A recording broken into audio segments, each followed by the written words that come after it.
Performance का credit जबरदस्ती गौतम गंभीर ले रहे हैं। गौतम गंभीर बार बार ये कह रहे हैं कि हमने संजू को ब्रेक दिया ताकि वो वापस आ सके, लेकिन क्या वाकई में गौतम गंभीर ने संजू सैमसन का भला किया, या वो कुदरत का निजाम था जिसने फाइनली संजू से जस्टिस किया? क्योंकि फैंस ये सवाल पूछ रहे हैं कि डियर गौतम गंभीर साहब, जब संजू सैमसन ने इंटरनेशनल क्रिकेट में 3 सेंचुरीज लगाई थी और दुनिया को यह दिखाया था कि वो अभिषेक शर्मा के साथ एक मॉडर्न जमाने की क्रिकेट खेल रहे हैं T20 में, तो आपने क्या किया था? आपने अगली सीरीज में अगरकर के साथ होप दे सकती हैं, वो उम्मीद दे सकती हैं कि वो वर्ल्ड कप जब 2027 खेला जा रहा हो तो वो 11 या 15 में हो। बात ये है आप उनके प्रदर्शन के हिसाब से, इस वजह से नहीं कि उन्होंने खेल दिया है और उनकी जगह बन गई है। भाई आप अगर ओडीआई का 11 उठा के देखोगे या 15 भी उठा के देखोगे तो विकेट कीपर आपके पास ऑलरेडी 2 हैं, एक केएल राहुल आपके पास हैं और दूसरे ऑफिशियली, चलो वो इंजर्ड हो गए थे, ऋषभ पंत हैं। तो इन दोनों की जगह आप सोचोगे ना किसी को, अगर उनकी जगह नहीं बन रही है 2027 के वर्ल्ड कप की टीम के अंदर में, तब आप कहोगे ना कि मुझे ईशान चाहिए या मुझे संजू सैमसन चाहिए। जो आपका रेगुलर सेटअप है उस सेटअप के साथ आप आगे बढ़ोगे, या फिर विक्रांत सर आपको लगता है कि ईशान और संजू ने जो अभी किया है, चलिए दोनों का ही संजू तो चलिए T20 के फॉर्मेट में थे, लेकिन ईशान तो बहुत दिन से बाहर बैठे थे और उन्होंने वो कमबैक किया, वर्ल्ड कप में भी दिखाया। संजू ईशान तो तीनों फॉर्मेट्स खेले, हाँ नहीं तो टेस्ट क्रिकेट भी खेलते थे नहीं, जब वो गए बाहर, वो एक जब ब्रेक आया, बेस्ट 2 के साथ जाओगे and then you will see कि इसको मौका दिया, कभी उसको दिया, उसको एज बैट्समैन देखा, ऐसा किया वैसा किया। आईपीएल की फॉर्म भी बहुत इंपॉर्टेंट होगी, बट आपके लिहाज से 2 कौन से? मेरे लिहाज से आपके वही 2 होंगे जो न्यूजीलैंड के लिए ओरिजिनली चुने गए थे, केएल राहुल और ऋषभ पंत। इनको मौका मिलेगा, वो उसी के साथ। पता नहीं मुझे क्यों लगता है कि आई वोंट बी सरप्राइज्ड कि संजू और ईशान में से कम एक मैं 2007 तैयार हो जाइए, क्योंकि दुनिया की सबसे बड़ी और सबसे रोमांचक T20 cricket league, Indian premier league 2026 अब शुरू होने जा रही है। हर साल की तरह इस बार भी करोड़ों क्रिकेट फैंस को इंतजार है उस पल का जब मैदान पर चौकों और छक्कों की बरसात होगी, जब गेंदबाज अपनी रफ्तार और स्विंग से बल्लेबाजों को चौंकाएंगे और जब आखिरी ओवर तक दिल की धड़कनें तेज हो जाएंगी। और दोस्तों, इस बार आईपीएल 2026 की शुरुआत ही होने जा रही है एक जबरदस्त और हाई वोल्टेज मुकाबले से। 28 मार्च को मैदान में आमने सामने होंगी 2 बेहद खतरनाक टीमें, रॉयल चैलेंजर्स बैंगलोर और सनराइजर्स हैदराबाद। यानी एक तरफ है आरसीबी जिसके पास दुनिया के सबसे बड़े सुपरस्टार बल्लेबाज मौजूद हैं, और दूसरी तरफ है एसआरएच जिसकी टीम में है विस्फोटक बल्लेबाज और खतरनाक गेंदबाज। जब ये दोनों टीमें मैदान पर उतरेंगी तो सिर्फ एक मैच नहीं होगा, बल्कि देखने को मिलेगी तगड़ी टक्कर, जबरदस्त रणनीति और रोमांच से भरी जंग। लेकिन मैच से पहले आइए विस्तार से नजर डालते हैं दोनों टीमों की संभावित प्लेइंग 11 पर। सबसे पहले बात करते हैं रॉयल चैलेंजर्स बेंगलोर की संभावित प्लेइंग 11 की। ओपनिंग की जिम्मेदारी संभाल सकते हैं क्रिकेट की दुनिया के सबसे बड़े नामों में से एक विराट कोहली।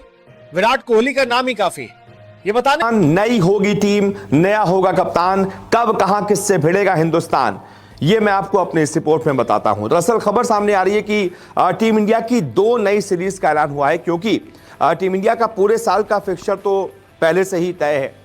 टीम इंडिया कहां कहां जाएगी, कितने वनडे मैच खेलेगी, कितने T20 मैच खेलेगी, दिसंबर तक का हमने आपको कई बार शेड्यूल बताया हुआ है। इसी शेड्यूल के बीच में 2 और नई सीरीज ऐड की गई हैं। तो कब और कहां ये सीरीज होने वाली है, कैसी होगी टीम, इस पर बात कर लेते हैं। सबसे पहले तो जो पहली सीरीज, नई सीरीज ऐड की गई है, नई सीरीज का ऐलान हुआ है, वो सीरीज है आयरलैंड की टीम के साथ। मई में 31 मई को आईपीएल खत्म होगा, आईपीएल का फाइनल होगा। उसके ठीक बाद अगले महीने यानी कि जून में टीम इंडिया रवाना हो जाएगी आयरलैंड के लिए और वहां जाकर खेलेगी 3 मैचों की T20 सीरीज, यानी कि मुश्किल से 7-8 दिन का ये दौरा। और तुम्हारी मारने में सबसे आगे हम ही है, क्योंकि ऐसा ही कुछ हुआ है। हम बांग्लादेश को भाई भाई बोलते रह गए, वो भाई भाई बोल के हमारे ही शलवार उतार के चले गए। यार जो सलमान लियागा के साथ हुआ है, ये नाइंसाफी है कि नहीं है? कोई इस तरह करता है? साला हम तुम्हारे लिए जयशाह से लड़ लिए, बीसीसीआई से पंगा ले लिया, हालांकि जलील हम वहां पर भी हो गए, लेकिन कोई बात नहीं, देखो कोशिश तो की ना। तुम्हारे पीछे हमने क्या क्या किया और तुम लोग हमारी शलवार उतारने के चक्कर में है। वाह वाह वाह वाह वाह, क्या खेला है पाकिस्तान क्रिकेट टीम और क्या जबरदस्त काम किया यहाँ पर। मिराज कौन था वो, मिराज था कौन था जो भी था साला, और जिसने सलमान अली आगा को आउट किया। अरे क्या गजब का आउट किया, मतलब वो एक कहावत है कि बांग्लादेश पाकिस्तान भाई भाई, लेकिन ये मेरे ख्याल से वो एक्स उसके बाद वो वाले भाई भाई हैं। ये इनके बीच में जो काम हुआ है ना भाई, ये कुछ अलग ही सीन हुआ है। क्योंकि सलमान अली आगा को जिस तरीके से धोखा दिया और जिस तरीके से चलता किया, पूरा हिंदुस्तान इस टाइम पे हम दोनों पे हंस रहा है। वो उनके लिए हम, ये मजाक है, ये मोमेंट है, ये लाफिंग मोमेंट है। ये देखो ये दोनों जोकर आपस में हंस रहे हैं, मतलब हंस नहीं रहे, मतलब रो रहे हैं। उधर से बांग्लादेश वाले रो रहे हैं कि हमने जो है बिल्कुल ठीक किया, ये तो रूल्स के अकॉर्डिंग है। इधर से पाकिस्तान वाले रो रहे हैं कि नहीं जी, स्पिरिट ऑफ द गेम के अगेंस्ट है, it's against of the spirit. और सलमान अली दफा फिर बता दिया है हमें, हमारी औकात ये नहीं कि कोई ऑस्ट्रेलिया उठ के बता रहा है, न्यूजीलैंड उठ के बता रहा है, या इंडिया उठ के बता रहा है। हमारी औकात जिम्बाब्वे ने उठ के बता दी है। जिम्बाब्वे ने उठ के हमें हमारी औकात बता दी है कि बेटा इंडिया से बाद में पंगा लेना, ऑस्ट्रेलिया से बाद में पंगा लेना, पहले हम ये आपको आपकी औकात बता देते हैं, आओ देख लो ये आपकी औकात है। और हम पाकिस्तानी आई डोंट नो क्यों नहीं लॉजिक की तरफ आते, क्यों नहीं लॉजिक की तरफ आते, मुझे सेंस नहीं आई आज तक इस बात में। भाईजान ब्लेसिंग मुजरबानी जो कि जिम्बाब्वे का बॉलर है, उसने एल पे चिढ़ा दिया पीएसएल को, उसने अपने एल पे चिढ़ा दिया पीएसएल को और वो चला गया आईपीएल खेलने। ठीक है उसकी पर्सनल चॉइस है, लेकिन बात भी तो मेरी सुन लो ना पूरी। अब पहले ना मेरी बात सुनो, पहले वो बंदे बाहर निकालो जो पिछले 10 साल से कुत्ते की तरह भौंक रहे हैं कि PSL is better than IPL. पहले ना उनको बाहर निकालो, क्योंकि मैं उनको रियलिटी चेक देना चाहता हूं, मैं उनको रियलिटी चेक देना चाहता हूं कि बहन के टको ये देखो कि ये है PSL is better than IPL. और हर साल अब ऐसा होने लग चुका है भाई। देखो ब्लेसिंग मुजरबानी पीएसएल में बिका हुआ था इस्लामाबाद यूनाइटेड की तरफ से, ठीक है। अब कोलकाता नाइट राइडर्स ने उससे ऑफर की, ठीक है।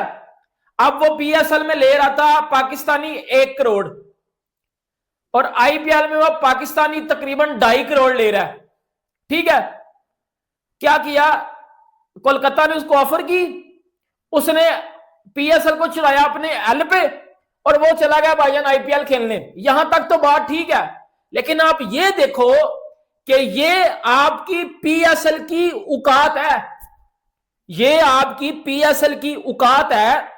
जो मैं हमेशा कहता हूं कि ये पजामा शलवार लीग है, ये पीएसएल पाकिस्तान सुपर लीग नहीं है, ये पजामा शलवार लीग है। इसकी रियलिटी बेसिकली ये है कि ये होता है, हाँ औकात का फर्क होता है। और वही औकात जो है वो बार बार पता नहीं क्यों दुनिया भर के लोग पाकिस्तान पे याद दिलाते हैं। मतलब एक तरफ बांग्लादेश ने वो आगा का रन आउट कर दिया और दूसरी तरफ उसी दिन मुजरबानी ने पीएसएल को बाय बाय कर दिया। मतलब पीएसएल को आप सस्ती लीग कह सकते हो, क्योंकि इंडिया ने खेला क्रिकेट, हुआ पाकिस्तान हैरान। इंडिया आया खुशी के माहौल में, पाकिस्तान हो गया पूरा हैरान।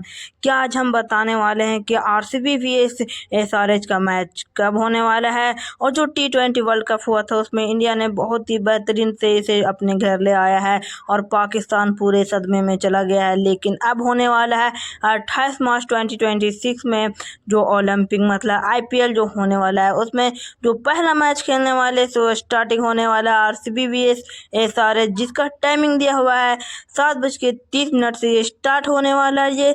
ये जो स्टेडियम में होने वाला है उस स्टेडियम का नाम है चिन्नास्वामी स्टेडियम। यह जो बेंगलुरु में स्थित है, यहाँ पे जाकर आप इसे अच्छे तरीके से देख सकते हैं। चिन्नास्वामी स्टेडियम में ये बहुत ही अच्छे रोमांचक मैच होने वाला है। इसमें टोटल 10 मैच खेले जाएंगे जो अलग अलग शहरों में खेले जा सकते हैं, लेकिन अभी तक के जो पहला मैच होगा सो चिन्नास्वामी स्टेडियम में होगा और आरसीबी vs एसआरएच का मैच होगा। इसके बाद बहुत से मैच 29 फरवरी मतलब 29 मार्च 30 मार्च इस तरीके से होता जाएगा। अभी ये पूरे जो इसका लगभग 1 महीना या फिर 2 महीना तक का ये मैच चल सकता है और इसमें देखते हैं कि इस बार कौन टीम अच्छे तरह से खेल पाता है या नहीं। इसमें यह मुझे लग रहा है कि इस बार भी आरसीबी इस बार ट्रॉफी ले आएगा।